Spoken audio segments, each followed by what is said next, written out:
عقل میں آگی کبھی بات کہ ایک رکعت میں پیر رکھا اور دوسرا پیر دوسری رکعت میں رکھا تو قرآن ختم کر دیا۔ شواہد النبوت میں حضرت زہرا سلام اللہ تعالی علیہا سے روایت ہے کہ ایک رات جب حضرت علی کرم اللہ وجہ کریم میرے ساتھ دعوت عروسی میں شامل تھے، مشغول تھے، میں ان سے ڈر گئی۔ کیا کہہ رہی ہیں سیدہ؟ میں ان سے ڈر گئی، علی سے سیدہ کہہ رہی، کیونکہ زمین ان سے کلام کر رہی تھی۔ حضرت سیدہ فرماتی ہے ہم شادی میں گئے تھے، مولا علی کے ساتھ میں شادی میں گئی تھی، حضرت سیدہ فرما رہی ہیں، سیدہ زہرا سلام اللہ علیہ، تو میں ڈر گئی۔ کیوں ڈر گئی؟ کیونکہ زمین علی سے باتیں کر رہی تھی۔ عقل میں آئے گی؟ زمین علی سے باتیں کر رہی تھی۔ کون ڈر گئی؟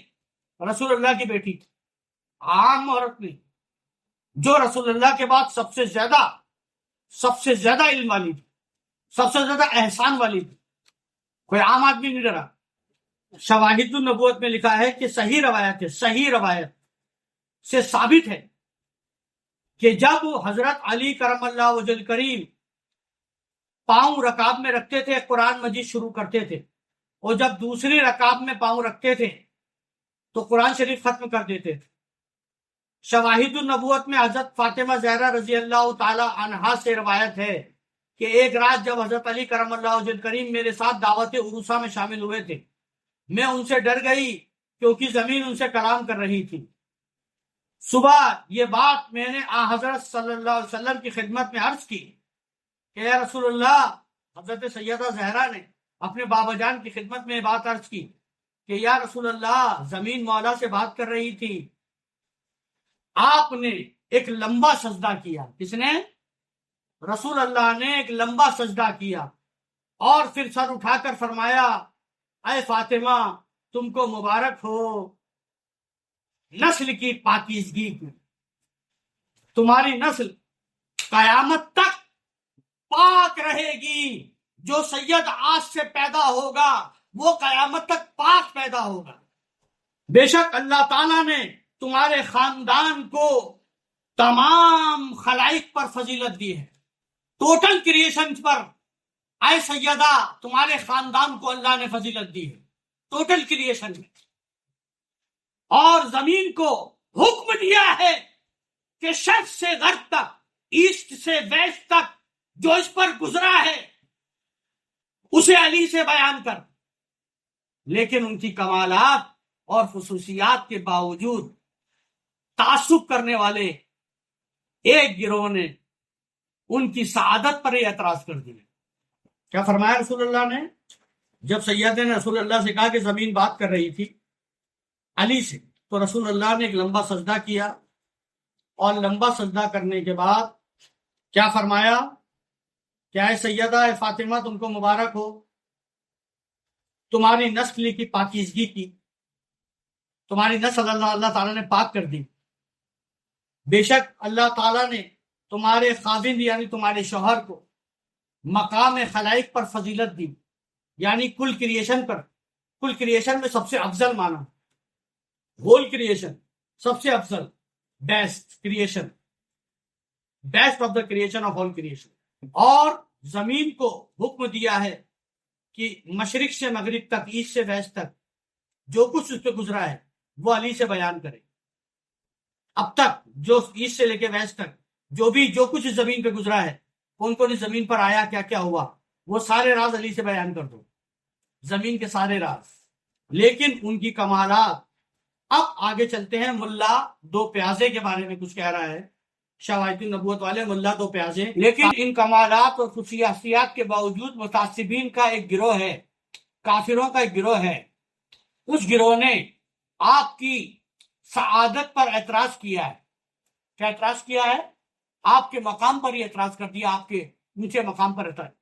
اسی بنا پر صاحب تفسیر حسینی اور میر جمال الدین محدث نے اپنی کتاب طاقت الاخیار میں صحیح مسلم ترمیزی اور مسابی سے روایت کیا ہے کہ یہ آیہ کریمہ حضرت علی اور حضرت فاطمہ زہرا اور ان کی اولاد کی شان میں نازل ہوئی ہے حضرت ام سلمہ کے گھر حضرت صلی اللہ علیہ وسلم پر نازل ہوئی۔ اللہ تعالیٰ فرماتا ہے، کیا لکھا ہے؟ انما یرید اللہ لیذھب عنکم الرجس اہل البیت یطہرکم تطہیرا، سورہ احزاب آیت نمبر 33، سورہ نمبر 33 آیت نمبر 33 جب انہوں نے اعتراض کیا علی کی شہادت پر آپ کی شان میں، تو یہ بیچارے جو علماء تھے، علماء حق، انہوں نے یہ آیت کے بارے میں انہیں بتایا۔ کیا بتایا؟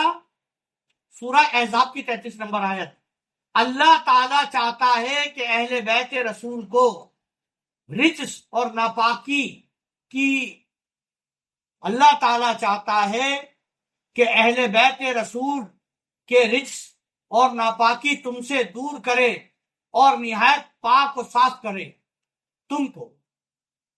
بلکہ اس کا ترجمہ یوں ہے کہ اللہ نے پورے حق کے ساتھ اے اہل بیت تمہیں پاک کر دیا ہے۔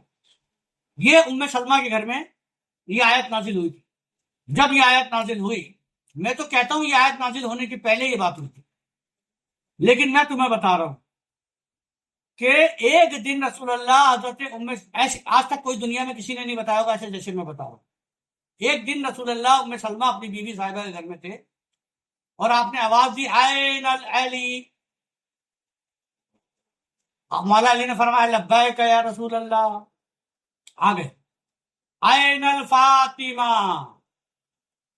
آپ نے سیدہ نے فرمایا لبیک یا رسول اللہ، آگے آئین الحسن، امام حسن نے کہا لبیک یا رسول اللہ، وہ بھی آگے آئین الحسین، امام حسین نے کہا لبیک یا رسول اللہ، آگے۔ پھر اپنی مزمل والی چادر نکالی اور سب کے اوپر ڈال دی، اپنے اوپر بھی ڈال لی، اور کہا یا اللہ ہؤلاء اہل بیت، یا اللہ یہ میری اہل بیت ہے، تو انہیں پاک کر دے۔ یہ کہہ رہا ہے رسول اللہ کا یہ عمل اس لیے تھا کہ دنیا کو پتہ چل جائے وہ پاک ہستیاں ہیں کون، ورنہ صحابی یہ دعویٰ کر رہے تھے ہم بھی ہیں، اور امہات المومنین یہ دعویٰ کرتی کہ ہم بھی ہیں۔ اس لیے رسول اللہ نے ان کو چادر میں جمع اس لیے کیا تھا تاکہ پتہ چل جائے کہ یہ جو پنجے تن ہیں یہی پاک ہے اور یہی اہل بیت، یہ علماء دعویٰ کرتے۔ مگر یہ بات ٹھیک ہے علماء، اس میں کوئی شک نہیں ہے، مگر مجھے جو علم پہنچا اللہ سے وہ یہ تھا کہ رسول اللہ نے پہلے یہ عمل کیا، اس کے تائید میں نے یہ آیت نازل فرمائی۔ اب سنیے، یہ بھی حضرت ام سلمہ سے منقول ہے، یعنی آپ نے فرمایا ام سلمہ نے کہ اس وقت حضرت علی حضرت کے پاس بیٹھے ہوئے تھے، بس حضرت صلی اللہ علیہ وسلم نے حضرت فاطمہ، حضرت حسن اور حضرت حسین کو طلب فرمایا اور حضرت علی کو اپنے برابر بٹھا کر حضرت فاطمہ کو ان کے پیچھے بٹھایا اور حضرت حسن ایک ران پر اور حضرت حسین کو دوسری ران پر بٹھا کر ایک غلیم اوڑھنی، غلیم جو دیتے ہیں نا فرقہ، ہم لوگ غلیم کہتے ہیں اوڑھنے والی چیز کو، ہے نا، ایک غلیم یعنی اوڑھنی یعنی چادر یا عبا جس کا رنگ سیاہ تھا، کالا تھا، ایک عبا جس کا رنگ کالا تھا اور اس پر سفید لکیریں تھیں۔ وہ جو عبا تھی، وہ جو چادر تھی کالی تھی اور اس پہ سفید لائننگ تھی۔